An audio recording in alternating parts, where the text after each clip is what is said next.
Shalom saudara, salam jumpa kembali dalam kasih Tuhan kita Yesus Kristus. Jumat Agung adalah hari di mana kita meyakini bahwa Yesus Kristus telah disalibkan dan mati di atas kayu salib. Dan hal ini tercatat dalam kitab suci kita, bahkan sejarah juga turut membuktikannya. Ada pertanyaan-pertanyaan yang bisa menjadi refleksi menarik yang patut direnungkan pada peristiwa Jumat Agung, yakni bagaimana jika Jumat Agung tidak pernah ada? Atau dengan kata lain, Yesus tidak pernah disalib, seperti tuduhan-tuduhan yang sering dilontarkan kepada kekristenan. Atau, Yesus tidak pernah sampai di kayu salib sebagai penebus dosa, karena telah melakukan dosa. Atau, Yesus akhirnya tergoda untuk membuktikan bahwa Dia Tuhan ketika dicobai, seperti pada ayat berikut ini. Matius 27, ayat 39-42. Orang-orang yang lewat di sana menghujat Dia dan sambil menggelengkan kepala. Mereka berkata, "Hai engkau yang mau merubuhkan bait suci dan mau membangunnya kembali dalam 3 hari, selamatkanlah dirimu jikalau engkau anak Allah. Turunlah dari salib itu." Demikian juga imam-imam kepala bersama-sama ahli-ahli Taurat dan tua-tua mengolok-olokkan Dia. Dan mereka berkata, "Orang lain Ia selamatkan, tetapi dirinya sendiri tidak dapat Ia selamatkan. Ia Raja Israel, baiklah Ia turun dari salib itu dan kami akan percaya kepadanya." Simak pembahasannya dalam video ini sampai selesai agar saudara paham.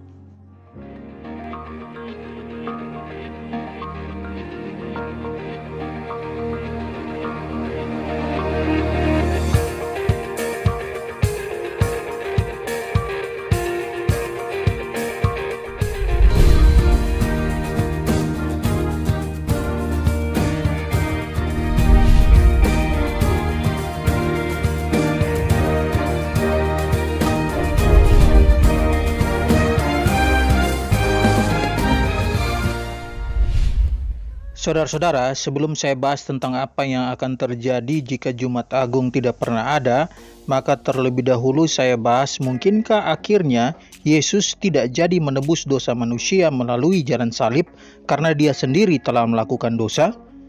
Pertanyaan sederhana berhubungan dengan poin ini adalah, apakah Yesus pernah berdosa? Ibrani 4 ayat 15. Sebab imam besar yang kita punya bukanlah imam besar yang tidak dapat turut merasakan kelemahan-kelemahan kita. Sebaliknya sama dengan kita, Ia telah dicobai, hanya tidak berbuat dosa. 2 Korintus 5 ayat 21. Dia yang tidak mengenal dosa telah dibuatnya menjadi dosa karena kita, supaya dalam Dia kita dibenarkan oleh Allah. 2 Korintus 5 ayat 21 dalam terjemahan bahasa Indonesia sehari-hari, Kristus tidak berdosa, tetapi Allah membuat Dia menanggung dosa kita, supaya kita berbaik kembali dengan Allah karena bersatu dengan Kristus. Ayat-ayat tadi telah membuktikan bahwa Yesus memang tidak berdosa. Tapi saudara, jika Yesus memang tidak pernah berbuat dosa, lantas apakah ada kemungkinan untuk Dia berdosa? Atau dengan kata lain, ketika Yesus dicobai, Dia dihadapkan dengan 2 kemungkinan, yakni kemungkinan berdosa dan kemungkinan tidak berdosa. Salah satu dari kemungkinan inilah yang akan membawa Yesus menjadi pendosa atau tidak. Mengenai hal ini akan saya bahas pada video-video selanjutnya. Sekarang kita kembali pada pertanyaan apakah yang akan terjadi jika Jumat Agung tidak pernah ada karena Yesus tidak pernah disalib sebab tergoda untuk membuktikan kepada penghujatnya dan mereka yang menyalibkannya bahwa Dia Tuhan.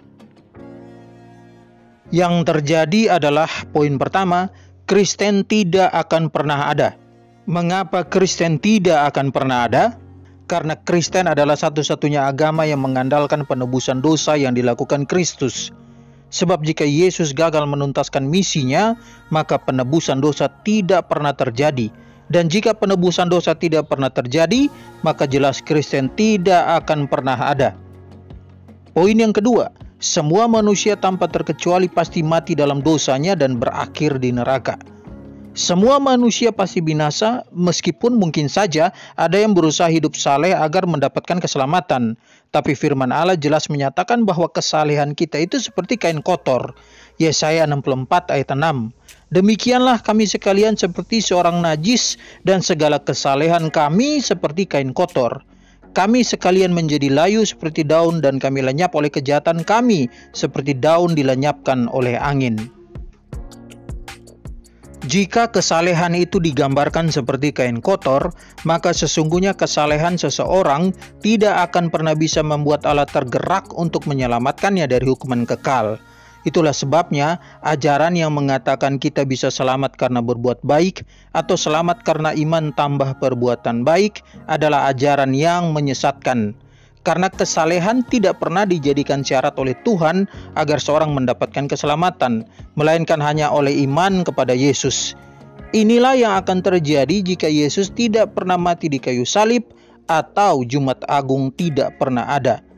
Saudara-saudara, kalau pertanyaan tadi adalah apa yang akan terjadi jika Jumat Agung tidak pernah ada, maka pertanyaan selanjutnya adalah bagaimana jika Yesus memang mati di kayu salib, tapi dia tidak pernah bangkit? Apa yang akan terjadi? Yang terjadi jika Yesus tidak pernah bangkit adalah bahwa ini bukti kalau Yesus kalah oleh maut. 1 Korintus 15 ayat 14, 17-18. Tetapi andai kata Kristus tidak dibangkitkan, maka sia-sialah pemberitaan kami dan sia-sialah juga kepercayaan kamu. Dan jika Kristus tidak dibangkitkan, maka sia-sialah kepercayaan kamu dan kamu masih hidup dalam dosamu. Demikianlah binasa juga orang-orang yang mati dalam Kristus. Jika Yesus tidak bangkit berdasarkan ayat ini, maka kepercayaan kita menjadi sia-sia. Kita tetap hidup dalam dosa dan bahkan orang yang mati dalam Kristus pun tetap binasa. Tapi syukur kepada Allah bahwa Yesus benar-benar disalib dan mati di atas kayu salib, juga dia tidak tergoda untuk membuktikan kepada para penghujatnya bahwa dia Tuhan dalam Matius 27 ayat 39-42 atau pernah berdosa meskipun hanya sekali. Tentang kematiannya di kayu salib, bukan hanya Alkitab yang menyaksikannya bagi kita, tapi sejarah juga turut membuktikannya. Mengenai fakta sejarah kematian Yesus di kayu salib dan kebangkitannya, silakan saudara tonton video saya dengan judul Bagaimana Kita Bisa Tahu Yesus Bangkit Jika Alkitab Tidak Ada. Berikut ini adalah ayat-ayat mengenai kematian dan kebangkitan Yesus. Roma pasal 5 ayat 8. Akan tetapi Allah menunjukkan kasih-Nya kepada kita oleh karena Kristus telah mati untuk kita ketika kita masih berdosa. Pertama Korintus 15 ayat 20, tetapi yang benar ialah bahwa Kristus telah dibangkitkan dari antara orang mati sebagai yang sulung dari orang-orang yang telah meninggal. Kisah Para Rasul 2 ayat 23-24, Dia yang diserahkan Allah menurut maksud dan rencananya telah kamu salibkan dan kamu bunuh oleh tangan bangsa-bangsa durhaka. Tetapi Allah membangkitkan dia dengan melepaskan dia dari sengsara maut, karena tidak mungkin ia tetap berada dalam kuasa maut itu. Matius pasal 28 ayat 5-6. Akan tetapi malaikat itu berkata kepada perempuan-perempuan itu, janganlah kamu takut, sebab aku tahu kamu mencari Yesus yang disalibkan itu. Ia tidak ada di sini, sebab ia telah bangkit, sama seperti yang telah dikatakannya. Mari, lihatlah tempat ia berbaring. Pertama Korintus 15 ayat 3-4. Sebab yang sangat penting telah kusampaikan kepadamu, yaitu apa yang telah kuterima sendiri, ialah bahwa Kristus telah mati karena dosa-dosa kita, sesuai dengan kitab suci, bahwa ia telah dikuburkan, dan bahwa ia telah dibangkitkan pada hari yang ketiga, sesuai dengan kitab suci. 2 Korintus 5 ayat 15. Dan Kristus telah mati untuk semua orang, supaya mereka yang hidup tidak lagi hidup untuk dirinya sendiri, tetapi untuk Dia yang telah mati dan telah dibangkitkan untuk mereka. Dengan demikian saudara, kematian dan kebangkitan Yesus telah menjadi jaminan bagi kita bahwa kita yang telah percaya Yesus pasti selamat karena dosa kita telah ditebus.